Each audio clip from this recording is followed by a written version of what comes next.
Iscariot is a new and unique Roblox horror game released earlier this year. It's been in development for multiple years, and it finally released. It adopts that PS2 horror game style, and the game itself is centered around that 80s slasher horror movie feeling. It does both of those very well, making me feel, and others, true fear. The game is great, there's very few bugs, and when there is a bug, it isn't necessarily game changing or game breaking. The game itself is relatively simple. It's a Roblox game, of course it is. The game starts off with us moving into our friend Stan's house, and then we get attacked at the house, we get kidnapped, and we try to escape the house that we get kidnapped to. Pretty normal Roblox horror game stuff, right? Well, no, because the game goes a lot deeper than you may think. The game itself only really tells you the lore or the story through tiny bits of dialogue, gameplay, and notes. You don't really get told everything, but when you go behind the scenes, you can actually figure out a lot more, which is exactly what I did, and I'm here to show you guys what I might found.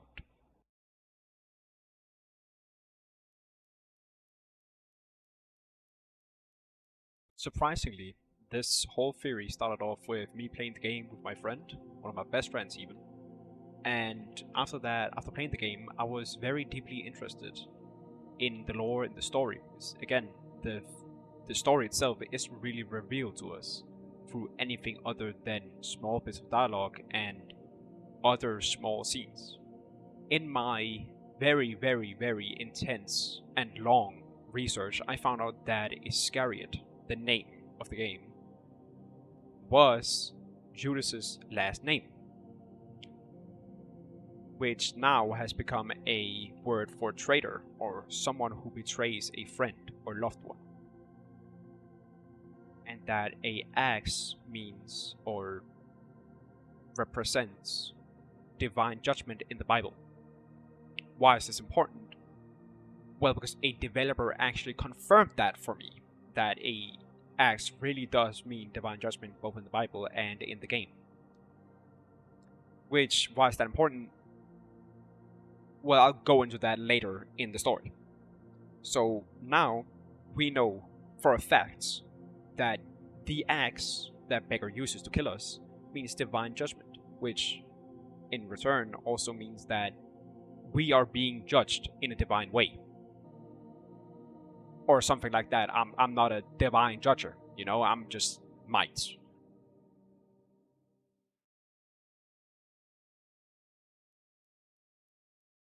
To explore Stan's character, as well as exploring how he fits into the narrative and the theory and the story of Iscariot, we have to go directly to the title. It's pretty simple. Iscariot is Judas's, from the Bible's, last name. As you probably know if you know anything about the Bible, he betrayed Jesus by giving the location of Jesus during the Last Supper. The term Iscariot has become a word for a traitor, or someone who betrays a friend or loved one. This fits Stan surprisingly well, and I'm going to explain to you why. Stan is a relatively straightforward character in the game. He comes, he drives, he conquers. Or something like that at least. After driving us to the house, he leaves. It's pretty simple, right? Well, no, not at all actually. And why is slightly confusing, so let me break it down in simple terms. When exploring both Maniac's house and Stan's house, we can find multiple clues on their relationship as well as their work relationship. That being the two notes you can find, which is presumably written by those two. The first one is found in the room Beggar leaves when we see him for the first time in Stan's house. It reads, "I came here for blank assignment. Target should be blank, couple hours. I need to look around and blank house." From this, we can presume that Stan and Beggar at least knows each other and works with each other. How much exactly is unclear, as they aren't seen talking or acting directly together.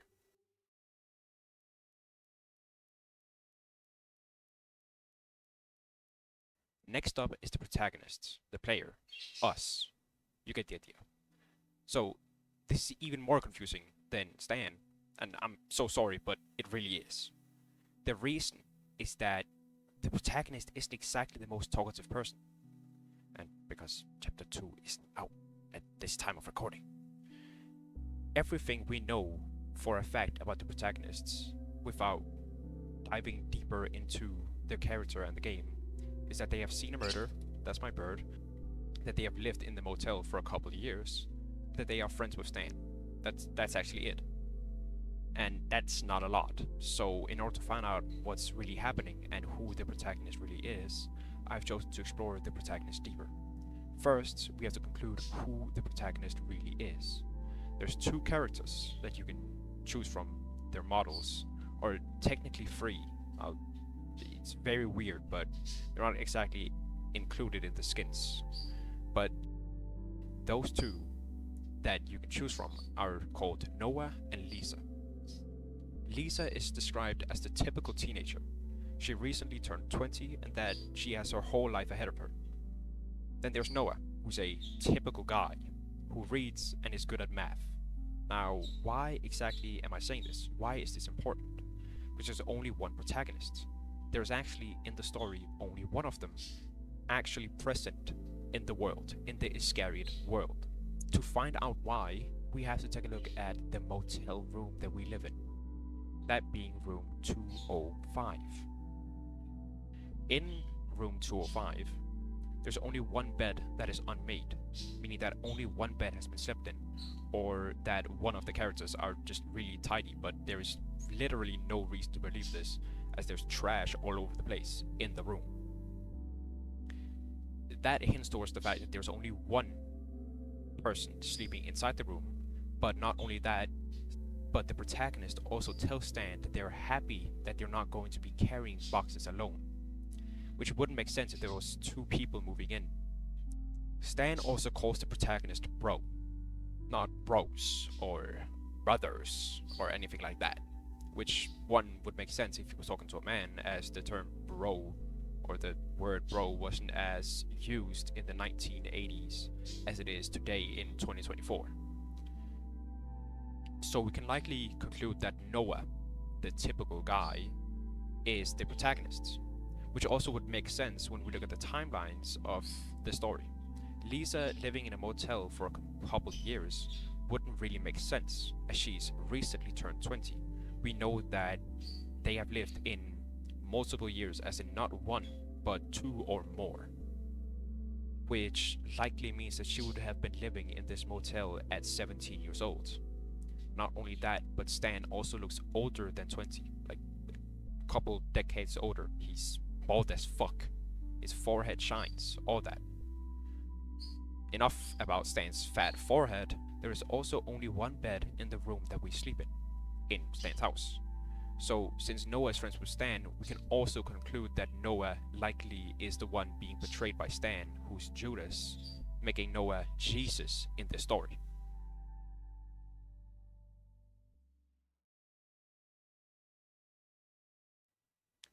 The beggar is also very important to the story.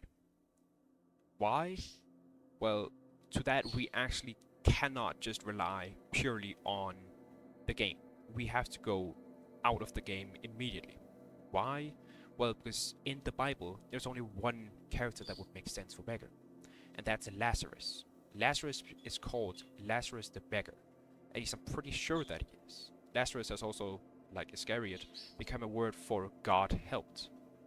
And spoilers for the Bible, he is resurrected, as in Lazarus is resurrected by Jesus. Just ignore that, okay? Ignore that for now. He's also the main antagonist, being the direct opposition to the protagonist, or as these young people would call it, the protagonist Noah's main op. He wields an axe, which, as I've explained before, represents divine judgment in the Iscariot world and in the Bible. And he uses the axe to kill us? which means that he judges us for our sins. So, as you likely can tell, something is wrong here. But what? That was the biggest problem that I had while developing this theory. Why does the beggar have the axe if the axe represents divine judgment in the story? Why does he judge us when we represent Jesus? Why does the guy who represents Lazarus help Judas betray us? Luckily for you, I have the answer to this. That being that Stan is not Judas and Noah is not Jesus. Alright, let's do this one last time. My name is Threemite. I was bitten by an autistic spider, and for 3 weeks I've been the one and only Theory Man. I'm pretty sure you know the rest. I procrastinated for a lot of hours, fell in love with League, died to the beggar, and then I died to the beggar again and again and again. And I also did this. We don't really talk about this. Look, I'm a YouTube channel. I'm a serial. I did a Midwest emo punk album. I have an excellent profile picture and a fat ass bird. I mean, I've looked worse, but after everything, I still love being Theory Man. I mean, who wouldn't? So no matter how many times I'm wrong about my theory, I always find a way to be right. Because the only thing standing between this theory and deleting the video is me, the one and only Theory Man. And you're looking at him.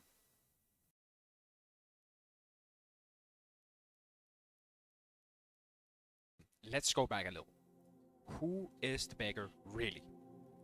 Well, he's insane. He probably smells like shit since he doesn't have a shower. He works with Stan, and he also has burned skin. Now you might be asking me, why haven't I mentioned this? Why have you mentioned this before? Did you forget? No, I did not forget. I was just saving it for the shock effect of you finding out that he has burned skin. Wow. Now you might look at him and think, no fucking shit, Mike.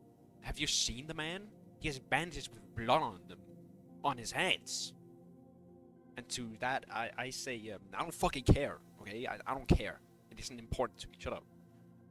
I didn't figure this out, by the way. Zeph just kind of said it in the Discord server. So, I just kind of got lazy and didn't really find a way to prove it. Instead, just fucking took it from the Discord. Please forgive me, my dear audience. But, let's return to the theory. After many, many moons of playing the game to develop my theory, I realized something. And that was that the first note is way more revealing and important than I had previously thought. So what do we know about the beggar that may relate to the note? Well, we know that his arms are damaged. We've just concluded that from the skin. We know that his skin is burned, and that he knows Stan, who has access to the note. So, why in God's name is this important? Well, because his fucking arms are so damaged that his handwriting might be messy and not as good as Stan's, who has normal arms, which means that the first note likely is made by the beggar and not Stan. Because if you remember, or if you've played the game, you probably have noticed, if you found the note, that it says in messy handwriting, in very bold letters. You feel me? So 100% that's him. Then comes the most important part of beggar in this theory. It's his connection to Lazarus. Now you probably know I lied about every other character analysis I've made, but I actually didn't lie about beggar that much. He is still closely connected to who I believe is Lazarus. And then it all made sense to me. It was right there, right in front of me. The name Lazarus. As I previously said, Lazarus means God helped. I want you to keep that in mind for this next part.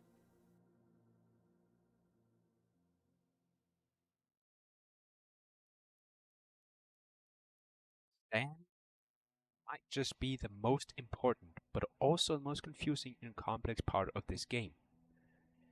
So, as we also did with the beggar, let's go over quickly who he is. And this is only with some of the more concrete details about his character.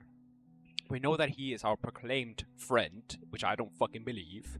We know that he works with the beggar. He owns the house that we moved into. He has a van. He's bald. And he has a job that's super hard, so he can't pick boxes, the lazy fuck. He's also a fan of Slayer and other metal bands. But the thing is, when we explore his house, we can find multiple things that just don't really fit into the narrative that we have been given by both the game, but also by Stan directly. Stan's house is represented as his old house, but there's food in the kitchen. There's lots of furniture and many other things that would indicate to someone living in the house. I know that I would think that someone would be living in a place with toothbrushes in the bathroom. 4 toothbrushes in one bathroom. And Stan lied about more than just that.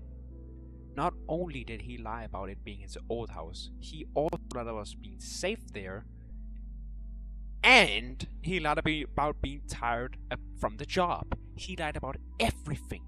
He even lied about him owning the house. Yes, you heard that right. This is not Stan's house. It never has been. When we go into the room with the note written by the beggar, we can see a picture with 2 people with family written on it. Both the people are burned out of the picture, leaving only Stan, which means that Stan should not have 4 toothbrushes in one bathroom, plus 1 more in another. There might even be another place I haven't noticed with another fucking toothbrush. Or he also shouldn't have 6 chairs at the table or 4 plates. So why does he have so many? Why does he have all these things, even if he shouldn't? Well, it's pretty simple. It isn't his house. If we go through some of the rooms, we can clearly see that some rooms are fully furnished and clean, and some are messy and full of things. 2 rooms are full of things, actually. The pantry and the garage, the 2 places nobody seems to notice a lot of stuff being for no reason. There's clothes, boxes, much more stuff. And I don't know if you noticed, but everyone we know has moved or is moving has used the same boxes as we can find in the pantry and the garage. Also in like 3 more rooms, but that's only 1 box each. Which means Stan definitely has killed more people. At least 4 more to be precise. There's around 20 boxes you can find around the house. There's clothes and other things that you would take with you if you were moving. We used 5 boxes to move. Another car also used 5 boxes to move. So I've taken 20 divided it by 5, which equals 4. So we have 4 people who could have moved, 4 toothbrushes, 4 plates. Oh my god, it all makes sense now. Can't you see? This brings me to the next point. This is the most direct proof. If you think I'm reaching right now, this is the most direct piece of proof that I have. This whole theory. And it's so stupid. But it's his taste in music. If we look in his room, we can see there's lots of posters. They all make sense when we look at the date. For example, Kill Them All, or the Kill Them All poster, which I've been told by a great friend of mine that likes Metallica, is from before 1989. But there's one album that's not from that long ago, a Nirvana album. The album is Bleach, Nirvana's debut album, which was released in 1989, and there's a CD of it on the bed table. So if we just really quickly ignore that it was released 2 months after the events of the game, which means that at the time of May 29th, 1989, it should not exist, we can conclude that there has been someone living here very recently, like in the future recently, and Stan must have killed with the beggar whoever lived in the house before. That also makes sense with the fact that there's multiple chairs in the murder room in the main house. We can also find a note in the basement written by someone who has been killed by the beggar and Stan. We can also see 2 arms in the kill room, so there's 100% multiple people who has been killed. The second note also reads, don't let them see it, meaning there's multiple people that can't be us, since we're only one person in the game, that being Noah. Also, if you're thinking, but I know what you're thinking, right? You'll be thinking, oh, but mate, what if the guy who wrote the note in the basement just is those two arms or all the boxes? Well, no, it can't be. You want to know why? Well, because the guy in the basement had a key that helps us almost escape. So if they retrieve that body, why wouldn't they just also take the key? Then we couldn't escape. Not that we can anyway, but still. So, is Stan, Judas, or Jesus?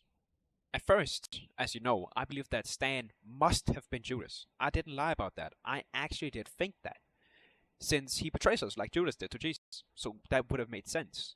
But at the same time, it just didn't make sense. To me at least. If we were Jesus, why would beggar Lazarus be after us? In the Bible, Jesus helped Lazarus by resurrecting Lazarus from the dead. So, here's the twist. Give me a drum roll. Blah, blah, blah, blah, blah, blah. Stan is Jesus, not us. Then it all just clicked. It all made sense. Stan had to be Jesus. Why? Because Stan helps beggar not only kill us, but also with something else. His burns. If the developers mentioned them, it had to be important in some way. It wouldn't make sense to include it or mention it if it wasn't important. And why it's important? Well, I'm not telling you. Okay, I'm not telling you yet. I'm holding on to the answer to why it's important because I want to. You're gonna have to keep watching to find out.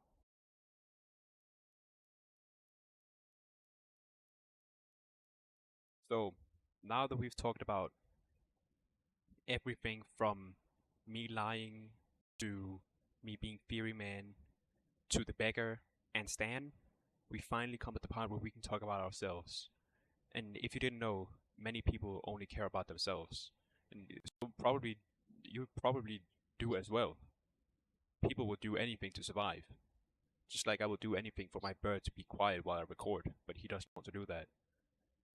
If you know anything about me, you know that my greatest skill out of everything in this entire world is spotting daddy longlegs. Yes, those small, annoying creatures that pretty much just rest inside your walls or inside a little hole in the wall. They actually don't really do anything except eat dust mites, so they're useless in theory, other than the fact that they can do something that most other insects that live in your house can do. Except, unlike a lot of other animals that or insects that live in your house, like a spider, they don't actually kill any of the annoying bugs that will come into your room, like a mosquito. They will just look at that thing and then kill itself and eat another daddy longleg, which that's probably the only important thing they've ever done, according to me at least, is kill another daddy longleg. I unlocked this absolute S tier ability for my stupendous fear of them. When it comes to spawning these little demons, these little horrible creatures, I'm damn near omniscient. I'll spot these from miles away, 14 miles, 50, 100 miles. If I could transfer these powers to playing the piano, it would honestly cause the entire universe to implode in a nanosecond and reset anew just because of the sheer skill that I will portray while playing this piano. It's incredible, but it also sucks, because you can only fear what you know. Unless you're afraid of the unknown, of course, but let's just say you aren't afraid of the unknown. You're a very brave person. I know you're a brave person. You didn't know that about me? Well, you do now, and you're welcome for that. So, who is the protagonist really? Well, I thought that he must be Jesus, because that would make sense with the fact that Judas betrays us, and we had earlier established that Stan must have been Judas. But now that we have discovered the truth, we have uncovered this holy artifact of the grounds in Egypt, that he is in fact not Judas, but he is in theory Jesus, we can conclude that, and this is where you need to hear me out, that the protagonist is actually Judas. We are the betrayer. Why is it a little confusing? But let's look at the facts that we know here. We know that the axe represents the axe that is used to kill us, by the way, is represents divine judgment. We know that the beggar is Lazarus, and we know that Stan is probably Jesus. Again, I haven't explained why Stan is Jesus yet, but I'll come around and do that later, alright? Just give me a second here. So we also know that we aren't really the most not relatable. Why am I saying that word? That's not the word that I was trying to say. I should probably just cut this out, right? But we aren't the most reliable person ever to trust. We aren't a very reliable narrator. Why? Well, because we keep saying things that are just plain wrong. An example of this is that the fact we have witnessed a murder. I don't believe that maybe we have actually witnessed a murder, but I don't really fall for it. What I do believe has happened is that we have burned the beggar. You heard me right. So we know that the beggar has a burnt skin. We know that the beggar tries to kill us, and that we are a central target. It's planned. It is not a coincidence that we are killed. We also know that we are killed with this divine judgment axe, which is bullshit, and that's not fair that he has that. We don't have any weapons. That's not a fair matchup. But we know that we have done something to get judged, and I believe that we have burned the beggar. Why do I believe this? Well, because this is pretty stupid, but because there are 6 fire extinguishers you can find throughout the game. 4 of them being in the motel. What kind of fucked up motel has 4 fire extinguishers? Unless, and it's a small motel by the way, unless this place is burned down prior to us actually being aware of the actions of the game. So I believe that we, whether it is by accident, whether it is on purpose, I'm not sure about that because, Chapter 2 still isn't out at the time of recording this, even though I procrastinated for another week. I only decided to procrastinate for this long because I found out that I actually wasn't in a hurry, and that Chapter 2 is getting released sometime in January, which of course gives me a lot of breathing room that I can use to procrastinate and do absolutely nothing with my time. Or do schoolwork, one of those two, probably the nothing part. So, I believe that we have burned the beggar, and that's why he's mad at us, that's why he's burned all that.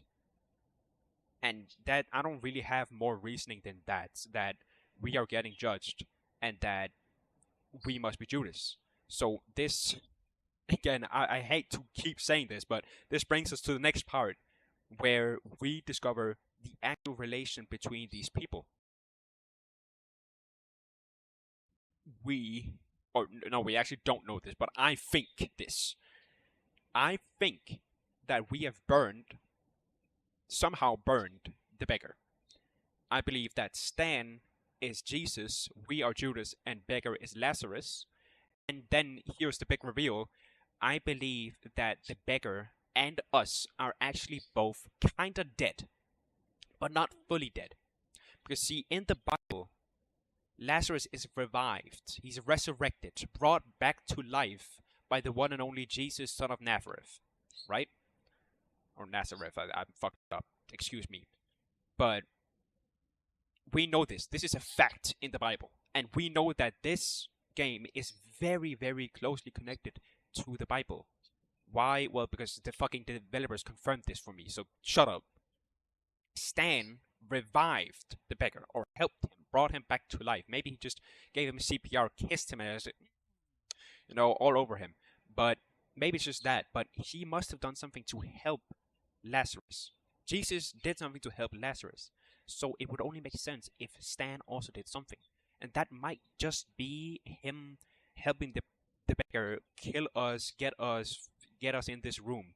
But we know that they are planned. They have killed multiple people. And we know this for a fact. We know this. This is not something that I'm thinking. This is just pure fact, okay? This brings me to the next part. The most, and this is where I start reaching a little bit. And but you know me. I'm the theory man, the one and only. So how could I be wrong? No problem. Thank you. I thank you. But I believe that the house, Maniac's house, actually is hell. And not some, oh, this is hell, or I'm in hell, or my life is hell. No, none of that emo shit. No, that wasn't meant derogatory, but none of that stuff, right? I mean literally hell. Why do I believe this? Because this is, you're probably looking at your screen, you're thinking, did I really watch all this just to find out that this dude is insane and that he cannot have a normal thought in his brain? Well, no, because this soundtrack, I'm going back to the soundtrack now. The seventh track in the soundtrack, right after the beggar, which is played in the game when you come to the beggar's house, the maniac's house, is called No Escape, Only Suffer. What do sinners do in hell? They suffer. You cannot escape hell. The ninth track is called Lost Souls. Lost souls go to hell and they suffer for eternity. There's no escape from hell. Alright? There's no escape from hell. The second point of why I believe that we are in hell is that the beggar judges us with the axe. He gives us judgment. See?